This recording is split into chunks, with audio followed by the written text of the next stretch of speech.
Mais bon, c'est pas ça qui est important. L'important, c'est cette collégialité qui fait que les décisions sont partagées. Ça, c'est la première chose. La deuxième chose, c'est une parenthèse dans l'exposé d'aujourd'hui, c'est que cette collégialité s'est aussi transformée sur un dossier qui était brûlant en solidarité. Et je parle notamment de la question de la ligne LGV. Et je trouve que, au-delà de tout ce qui a pu être fait par les uns et par les autres, chacun faisant les choses comme il les perçoit, il y a un travail qui a été fait par l'équipe des élus de Suisse-Saint-Thomas, chacun dans une direction ou dans une autre, parce que quand je dis une direction ou dans une autre, vers tel décideur ou telle personne susceptible d'influer sur la décision. Et toujours est-il qu'il y a eu une solidarité pour essayer de réduire le risque à sa plus simple expression.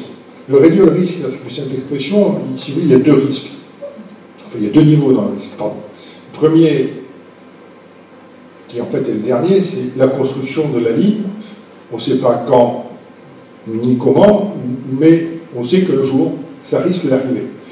Et c'est ce qui génère le premier risque, c'est qu'à un moment donné, Réseau Ferré de France va dessiner le passage sur nos cartes, va dessiner le passage de la LGV.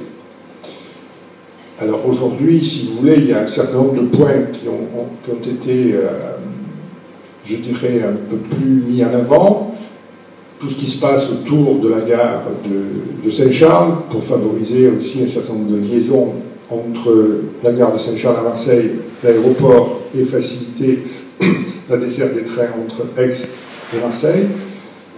Ce qui se passe autour de Nice, comme c'est un peu plus loin, je ne vais pas rentrer dans le détail, sachant autour de Nice, ça commence au but quand même. Voilà.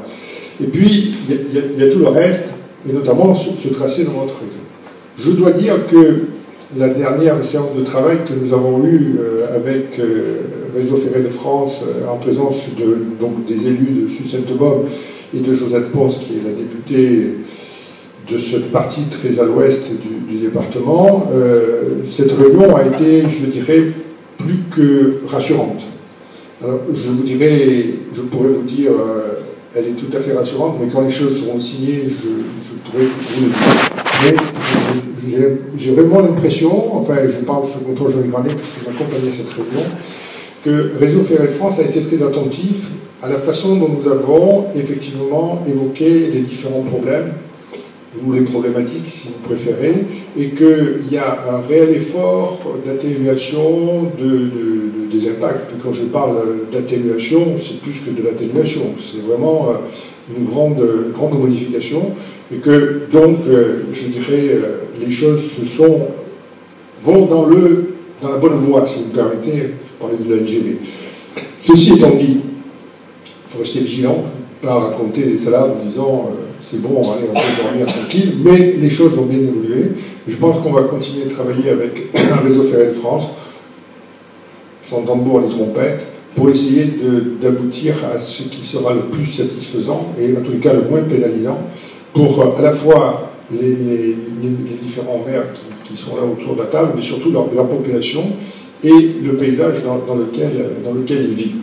Je crois qu'il y a vraiment, enfin Jean-Luc en a été le témoin, c'est vraiment, moi je me souviens d'une réunion ici que nous avions eue avec M. Alain, j'avais évoqué un point très particulier sur un secteur bien particulier, qui n'était d'ailleurs même pas salarié, et j'ai été très agréablement surpris de voir comment cette chose-là avait été prise en compte, et d'autres remarques qui avaient été faites par d'autres personnes ont aussi été prises en compte. Donc je pense que les choses évoluent vers le moins de dégâts possible. Et ça c'est plutôt, je dirais, une bonne nouvelle. La parenthèse est fermée sur